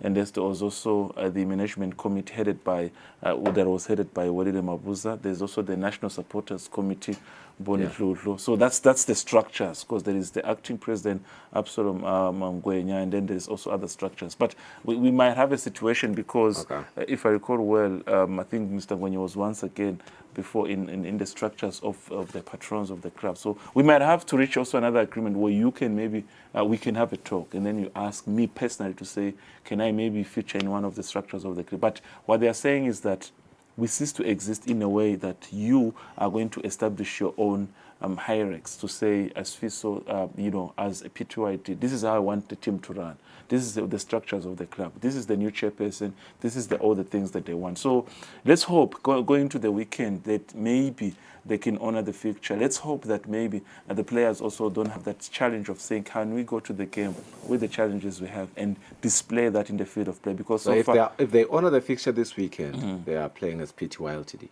Ltd. We can't really confirm, because she hasn't, Princess Ling hasn't officially say I've received the handover. So it's still hanging in the balance, because she hasn't really said handover. So if they play this weekend, they're playing as FC. We can really say that, because even the letter to Premier League suggesting to postpone the game was written by FC, not the PTY. So which means if they play, they might be still under the PTY names. But again, I think more than anything, we can also say that they have really done well. This season, only losing one game against Moroni Pirates. So, and I don't think it's based on the issues with the club. I think they have played a huge role in where they are currently. So if you cross the other side of the city, this is Bafana Highlanders. Challenges are there. today we're hearing this, tomorrow we're hearing that. Patrons are deciding this, fans are deciding that. Ali Homongo is saying this, Ali Homongo have decided. There's a lot of changes within the club, but let's hope. I think for them, they'll play the fixture over the weekend, despite the issues that they have, but they will honor the fixture this weekend. Okay. Maybe just to clarify to the viewer who may be confused or maybe not, because we do know that there are, avid followers of Mbabane Swallows, PTY and FC. It's pretty much one and the same thing, but they were sort of, operating as different entities, because the P2LTT runs it as an organization, but the FC is the football body, the one that plays, that does all the showboating, everything else that the fans love. But P2I, with the like current, when you register it as a company. yes, but yes. With the current woes within the team, FC is saying, you know what, we are not really satisfied with all these operations, and therefore they are giving it to what we would call the ultimate management or the ultimate administration. Yeah, because they're also citing a series of meetings that were held between the FC and PTYT, and saying that you as PTYT, you also highlighted that you're capable of taking the team and run it for the reminder of whatever, but they're also highlighting that you promised with the challenges that you can also sort out those. Also, they're highlighting a lot of things, but what I acknowledge is that I think they did well, is to say for the benefit of the team, for the love of the team, as a team I would say you're in charge, I'm in charge, you become in charge. So for the sake of the club, and I think, but I've always asked myself, with those challenges we have, all the big three teams, what's the picture out there out of the country? And I think it's not really looking good. Speaking of the big three teams, I think we can put the Mbabane Swallows issue to bed, at least for today's segment. And what is the latest update with Highlanders? The latest update was that there was a new structure within, that is being called a new structure, that they think that now that is being imposed by himself, Ali Homonwe. There's also a new suggestion by the patrons. This is another issue, because we always have to go there and ask ourselves, why do we have this structure that CAF is not recognizing? We do have the MC, we do have the National Supporters Committee and the patrons. If you really are to look at CAF licensing, strategy or the structure, there's no way patrons have to affiliate, have to feel. Then you ask yourself, then how do we get there? But the structure of the club is the structure. And then two, you also look at a situation where if then Mr. Homong says he owns 80%, and then you've got the NSSC, which is the National Supporters, 10, and the patrons, 10%. The biggest question is, Fiso, how did we get to the fact that the person gets to own 80%? How much do you pay to earn 80%? I mean, we've seen it in England when one is saying that I want to buy shares with Manchester United for probably 40% of shares. It's millions and billions. So bringing it locally, you ask yourself, a big team like Mbabane Highlanders, a huge stakeholder in the football fraternity like Mbabane Highlander, how much do you pay really to earn, or rather to own 80% of the club? It's a tricky one. We're not saying that we're disputing the ownership, but we're allegedly saying I own 80%, and the 10%, then it's a little bit confusing. This is why tomorrow you'll have supporters feel like we have a say. You have patrons feel like they have a say. 80% will also tell you, I own all the players, I own the passes. So there's this and that. But at the moment, nothing has changed. Homongo is still at the helm.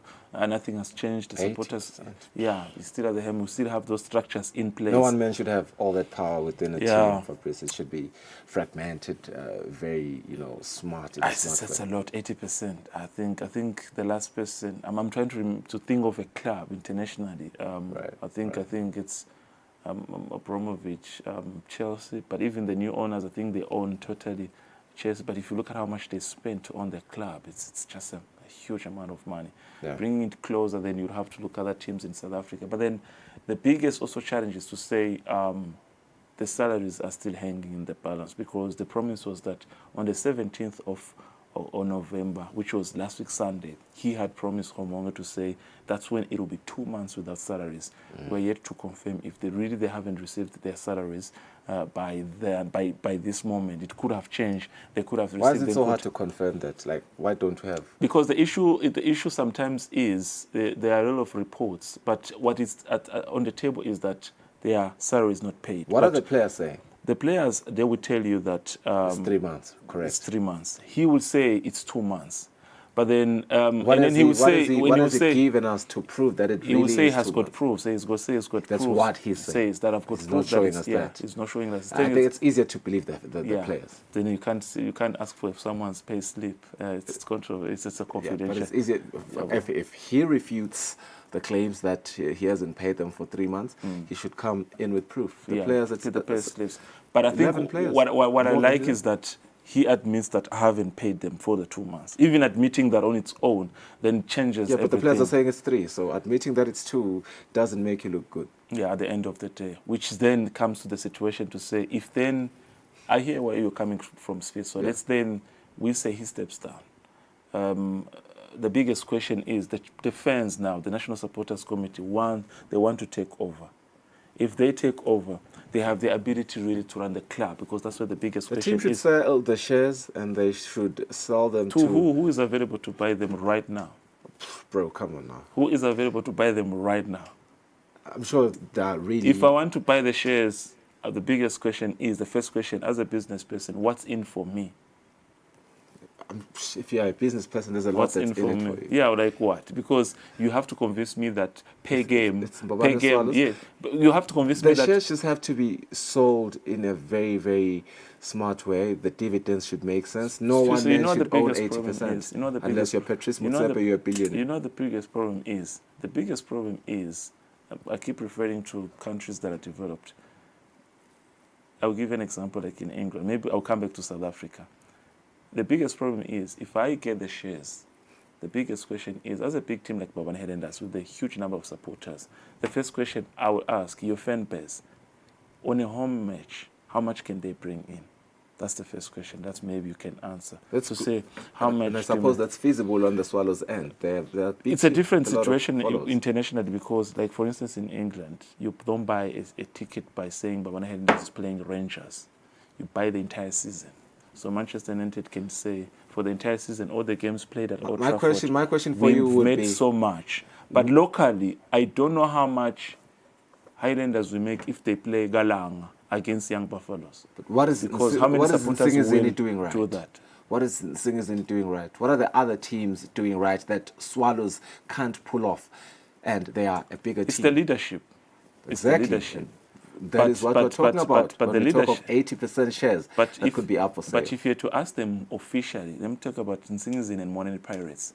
If really their investment, have they started getting a return from their investment? Chances are the answer could be no. Because they can tell you that we've invested really in the club. We've got the love of the club. We spend as player salary. But is the investment return already on the table? The answer could be no. Because, for instance, Pirates, the biggest achievement was to, so far since the leadership of Mr. Tkaba, is to reach the finals of the 8-bet. That's so far. But does that equal how much is spent now in running day-to-day club since he took over? You find that it's not the same. But for the love of the club, you say, let me give it time. The return investment maybe at some point. Things could be the same situation where you've got good players, mostly international coaches, you've got international players. The expenses per month could range around to 300,000 to 400,000.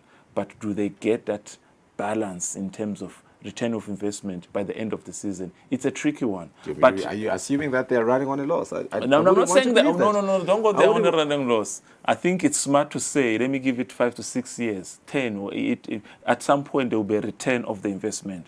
But to assume that a team that has not won a trophy for the past 3 years, that you are really getting a return of the investment, it will be really Swallows hasn't won a trophy in the No, we don't go to Swallows. We're talking about these two sides. So what I'm saying, I'm actually congratulating the two leaders of this side you are mentioning to say, for Nsingizini and Moneni Pirates, it's an investment, but you are thinking that maybe in the near future we could be heading somewhere.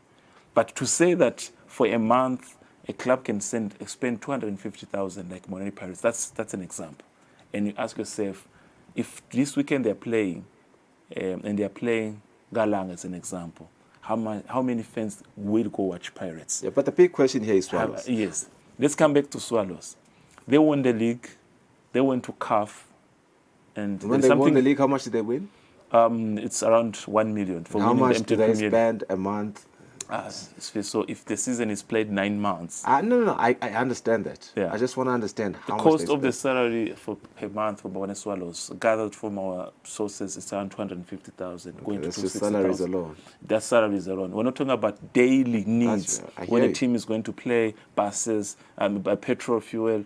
We talk about food and everything, treating the players, going for the game. So how else does Bone Swallows make money outside of? They have got sponsors, yes, they have got sponsors, everything. But at the end of the day, so our football, Swiss. Let's not pretend as if this is South Africa or this is a country where you can say that our teams, you can say they are making a lot of money. We're still behind in terms of making sure that our teams are making money. So you have at some point to rely, can he really do this in making sure that they make the money? Because let's say, for instance, a team like Bone Swallows you're highlighting. Yes, they won the league last season. They won that 1 million and over. But you look at also CAF. They had to go use International Stadium to host the games. Yes, CAF did pay something for being a part of the competition, but also the expenses that comes with running a team, with going to host the games outside, then it's a lot. So you need at some point a person who is willing to say, I'm doing an investment, but for the longest time, you have to understand that there are days where you will face that defeat to say, it's not coming in as I expected. One will use a smart move to say they're the biggest teams in the land. If every supporter can put 100 rand or 1 rand per weekend, then something can come in. But we are yet to put that to a test to say if the supporters can put an income, I can contribute to the club, then maybe we could have a different story. Fabrice, we have exactly 7 minutes to get into the English Premier League games, as particularly the Arsenal and Southampton game that will be broadcasting this weekend. Would have loved to speak about the coachless, winless, and clueless with loggerheads, about the fuel thing. But no, we don't have time for that. Maybe let's see if we can get there. But let's start with the English Premier League. We have games this weekend. We do have fixtures that are out. Which game are we looking forward to the most? Let's start with the one that we're broadcasting. It's back. It's the English Premiership. I think the biggest story for starters, maybe one would say, it's good to hear that Pep has renewed his contract to at least 12 months. Yeah. And all the Premier League coaches have been reacting to his, leadership, saying that for 10 seasons now, 18 trophies, 6 English Premiership, that's a lot, and then says what is all about. I think for me the biggest game I'm looking for, it's tomorrow's game, City against Tottenham at home. I think City will come Tottenham at home. It's a big game. But for starters, maybe we'll have to go to the Foxes, Leicester City. They host the former manager Enzo Maresca of Chelsea, and they come to Leicester City Stadium. It's a good game. Leicester have a chance to prove that in as much as he left, they're still a good side. Chelsea, they're in a fight also in the top 4. They want to work on their performance. So I think it's a good one in terms of giving chances for Chelsea, maybe to say both teams will score, but I give this one for Chelsea. I think the only player that is not available for them, it's Reece James, injured again. He's a very unlucky player, but I think they should go all the way and get 3 points. For Arsenal and Nottingham Forest, it's a tricky one.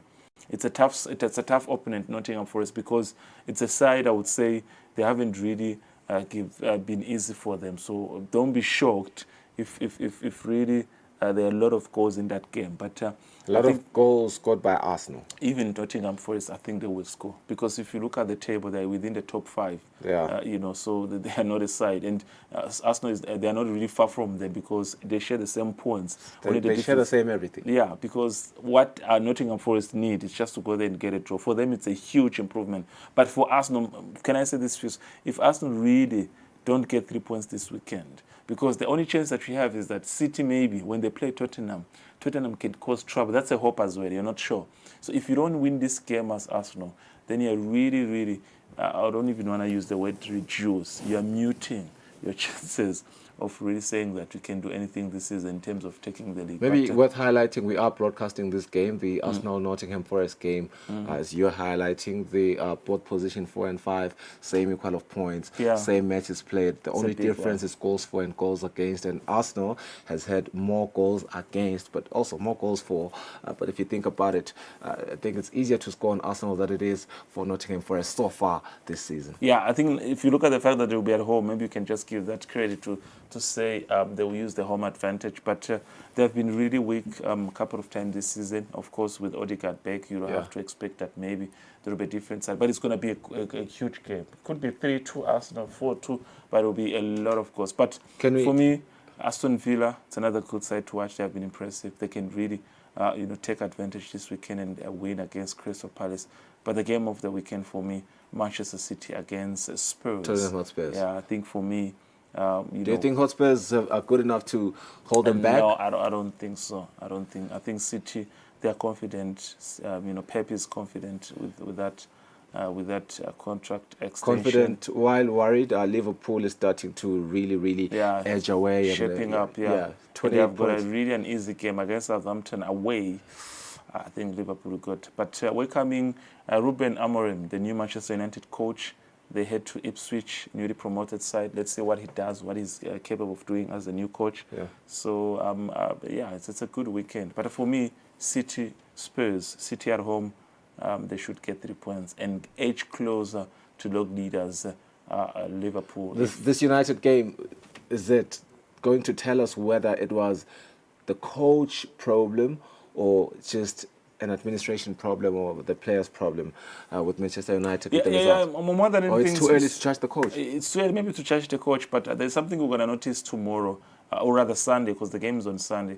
You look at the lineup, because he's a 4-3-3 type of person. So, it's few English teams now are still using that 4-4. He sticks to 4-3-3. That's a typical Brazilian or Portuguese style of football. He sticks to 4-3-3. So I want to see. There are players that he seemed to be liking, which were falling off. They were falling off under the leadership of Erik ten Hag. Players like Mason Mount. He might want to. But wasn't he using 3-4-3 with Sporting Lisbon? But he's a person who really sticks to 4-3-3. I'll stick to 4-3-3 because it depends on how you attack in numbers and you respond in numbers. So he uses 4-3-3 most of the time, but he also uses 3-4-3. Yeah, 4-3-3 most of the time. So his striking forces are most of the time 3. Okay, let's see whether this 4-3-3, which Fabrice assumes he will use for Manchester United this coming Sunday, will work for them, because I really believe it's not going to work for them. Manchester United. You mean the coach? I just think Manchester United is old news, man. But anyway, let's Chelsea go is a better side. Is that even a question, bro? That's a retort. I'm not even answering that. Let's go for a net break.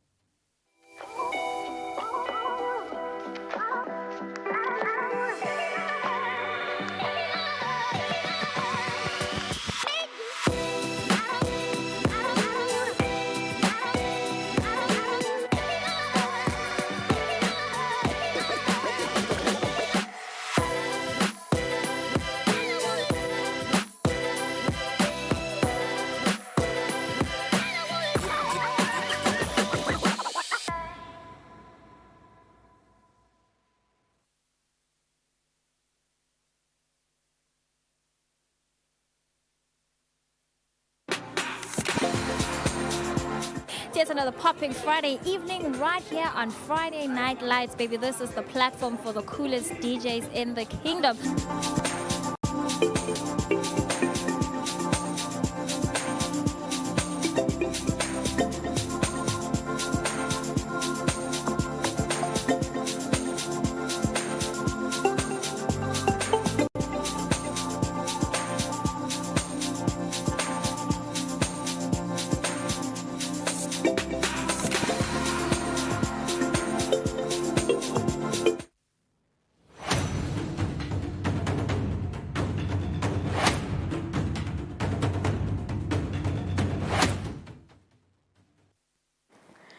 It's 2 minutes before 8 o'clock. Sasifika maphetheleni ehlelo nomhla ekuseni. It's a Friday, the start of the weekend. My favorite day of the week. Sasithemba ukuthi indaba nempela somvele enhle naleyo sisekele sanibona on Monday. Kepha your favorite is Sunday. Ubuye somvele. Sijake sonvele, sijake nekubuya emsebentini ngomsombuluko. Uzen Monday insale kahle.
The day you take Christ into your life, you begin to walk in a blessing. Eswatini master ushiya simakazi sibukela abanye bonkulunkulu uNkulunkulu utawukhwesha kithi Eswatini singamlahli uNkulunkulu sitomdumisa sisho sithi uyigcwele somali